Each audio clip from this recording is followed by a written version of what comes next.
जैसा कि last episode में हमने देखा कि टैंग शैंग को अपने हैमर के लिए 2 स्पिरिट मिल गई थी और वो अब वापस हाइशान आइलैंड में जाने से पहले डोमिंग और अर्मिंग के बर्थ प्लेस पर जाकर उन्हें रिस्पेक्ट देना चाहता था, इसलिए वो वहाँ जाने लगता है। अब वो वहाँ पहुँच जाता है और वो याद करता है कि कैसे डोमिंग और अर्मिंग ने मेरे और जीवू के लिए अपनी लाइफ सैक्रिफाइस कर दी थी। डोमिंग और अर्मिंग जीवू की इतनी केयर करते थे कि मरते मरते भी वो ये सोच रहे थे कि जीवू वापस रिकवर हो जाएगी। जीवू का बचपन इन्हीं दोनों के साथ बीता है और अपनी मॉम के मर जाने के बाद जीवू को इन्हीं दोनों ने पाला है। और 5 साल के लिए जब टैंग शैंग और जीवू अलग हो गए थे तब भी जीवू इन्हीं के साथ रही थी। इस जगह के साथ उन दोनों की कई यादें जुड़ी हैं। हुई हैं। और वहीं अब दूसरी तरफ हम बीबी डोंग और क्वेन रेंजियो को लड़ते हुए देखते हैं, जहां बीबी डोंग भारी पड़ रही है और बीबी डोंग अब उस पर अपने ढंग से हमला कर देती है। उसके इस अटैक का नाम ब्लड सकिंग स्पाइडर थॉर्न्स है और ये अटैक क्वेन रेंजियो की शील्ड को तोड़ते हुए उसको लगने लगते हैं और वो घायल होने लगती है। हालांकि क्योंकि वो एंजल रियलम में है इसलिए हर घाव उसका एकदम रिकवर हो जाता है और वो इसी का एडवांटेज उठाते हुए बीबी डोंग की तरफ हमला करने के लिए आगे बढ़ती है और अपनी एंजल नोबल स्वॉर्ड का यूज करती है, जिससे बीबी डोंग पीछे हो जाती है और उसे भी चोट लग जाती है। क्वेन रेंजियो गुस्से में कहती है कि मैं आज अपने अंदर की ग्रजेस को समाप्त करके ही रहूंगी और अब मैं वो हर चीज तुमसे ले लूंगी जो मेरी है। अब वो अपना दूसरा हमला करने ही वाली थी कि तभी वहाँ आसपास का एनवायरनमेंट चेंज हो जाता है और बीबी डोंग उसके सामने से गायब हो जाती है और एक एंजल गॉड कहती है कि तुम्हें इतनी आसानी से ये सब नहीं मिलेगा। क्वेन रेंजियो के सामने फिर तभी टैंग शैंग की जर्नी आने लगती है और वो समझ जाती है कि मेरे हार्ट के अंदर थर्ड ऑब्स्टिकल टैंग शैंग है।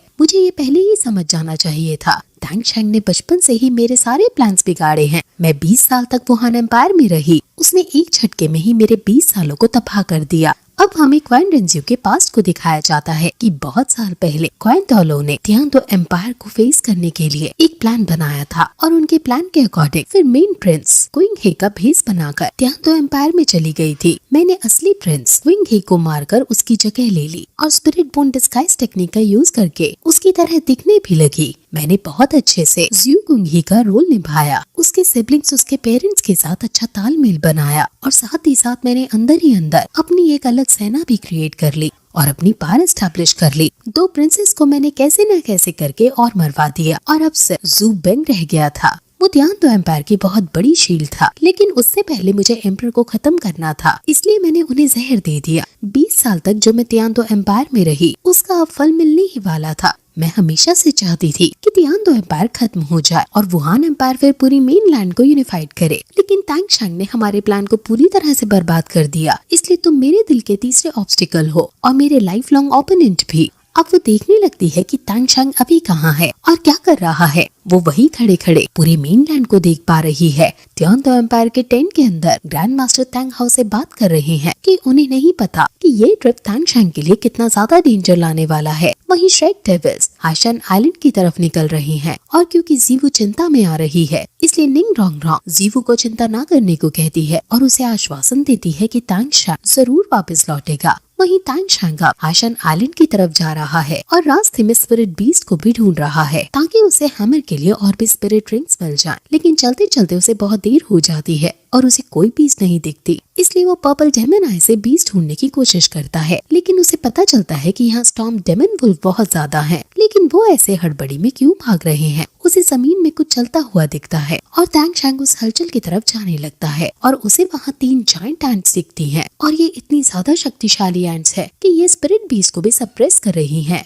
और बड़े से बड़े बीस्ट को मारकर खुद को कल्टीवेट कर रही हैं। ये एंट्स बहुत ज्यादा खतरनाक हैं और एक एंट बाकी बीस्ट को मारने ही वाली थी कि तभी वहाँ टैंग शैंग आ जाता है और एंट के आगे आकर खड़ा हो जाता है और अपने पीछे खड़े सभी बीस्ट को वहाँ से जाने का ऑर्डर देते हैं और टैंग शैंग के ऑरा को देखकर वो सभी बीस्ट वहाँ से भाग जाते हैं। टैंग शैंग अपने ट्राइडेंट को लेता है और सोचने लगता है कि 3 जायंट एंट्स यहाँ क्या कर रहे हैं। टैंग शैंग याद करता है कि बचपन में ग्रैंड मास्टर ने बताया था कि जायंट एंट्स बिना किसी स्पिरिट टेक्निक्स के पैदा होती हैं और किसी भी स्पिरिट मॉन्स्टर फॉरेस्ट में ये हमेशा और स्पिरिट पीस का भोजन बन जाती हैं। हालांकि इनका डिफेंस सिस्टम काफी ज्यादा स्ट्रॉन्ग होता है, लेकिन इसकी भी एक लिमिट है। इनको ऑफेंसिव टेक्निक इतनी ज्यादा नहीं आती, लेकिन जब ये ग्रुप में होती हैं, तो इनकी ग्रुप पावर को बड़े से बड़ा बीस्ट नजरअंदाज नहीं करता। टैंग शैंग के आगे 3 मेल जायंट एंट्स है। आमतौर पर क्वींस को उनकी क्वीन एंट लीड करती है। इसलिए ऐसा लगता है मानो इन 3 एंट्स ने अपनी ही क्वीन को मारकर अपनी ट्राइब को धोखा देकर यहाँ आए हों। इन्होंने अपनी क्वीन को मारकर उसे एब्जॉर्ब किया है, इसलिए ये इतनी ज्यादा स्ट्रॉन्ग है। इनकी कल्टीवेशन 1 लाख साल पुरानी लग रही है। अब एंट्स तांगशैंग के ऊपर बहुत जोर से घुराती हैं और तांगशैंग भी अपनी ब्लू सिल्वर डोमेन को हर तरफ फैला देता है और उन पर अपनी स्पिरिट टेक्निक का यूज करके उन्हें अपनी प्लांट्स में बढ़ाने लगता है। तांगशैंग उन तीनों एंट्स को बांध देता है और एंट्स तांगशैंग की प्लांट को देखकर समझ जाती हैं कि तांगशैंग ब्लू सिल्वर एम्परर है।